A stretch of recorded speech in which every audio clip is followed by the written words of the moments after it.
അരുണാചൽ പ്രദേശിൽ മലയാളി യുവാവ് മുങ്ങി മരിച്ചു. വിനോദസഞ്ചാര സംഘത്തിലുണ്ടായിരുന്ന കൊല്ലം സ്വദേശി ബിനുവാണ് മരിച്ചത്.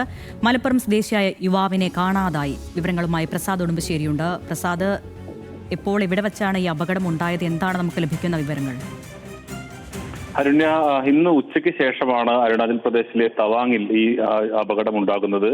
കൊല്ലത്ത് നിന്ന് 5 പേരും മലപ്പുറത്ത് നിന്ന് 2 പേരും അടങ്ങുന്ന 7 അംഗ സംഘമായിരുന്നു ഇവിടെ വിനോദസഞ്ചാരത്തിന് വേണ്ടി പോയിരുന്നത്. അവർ തവാങ്ങിന് സമീപമുള്ള സേല തടാകത്തിൽ, ഇത് സമുദ്രനിരപ്പിൽ നിന്നും 13,000-ഓളം അടി ഉയരമുള്ള ഒരു തടാകമാണ്. ഏറ്റവും അപകടകരമായ ഒരു തടാകം കൂടിയാണ്.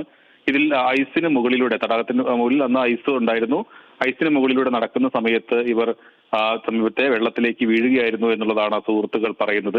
തുടർന്ന് തന്നെ അതിൽ രണ്ടുപേരും അപകടത്തിൽപ്പെടുകയും ഒരാളുടെ മൃതദേഹമാണ് കണ്ടെത്തിയിട്ടുള്ളത്. കൊല്ലം സ്വദേശിയായ ബിനു. രണ്ടാമത്തെ ആളുടെ ഇതുവരെയും തിരച്ചിൽ തുടരുന്നു, അയാളെ കണ്ടെത്താനായിട്ടില്ല. മറ്റ് 5 പേരെയും രക്ഷപ്പെടുത്താൻ കഴിഞ്ഞുവെന്നും പ്രദേശത്തെ നിന്നുള്ള മലയാളി അസോസിയേഷന്റെ ആളുകളും നമ്മളോട് പങ്കിടുന്നുണ്ട്. ദാരുണമായ സംഭവമാണ്. കൊല്ലം സ്വദേശിയാണ് മരിച്ചത്.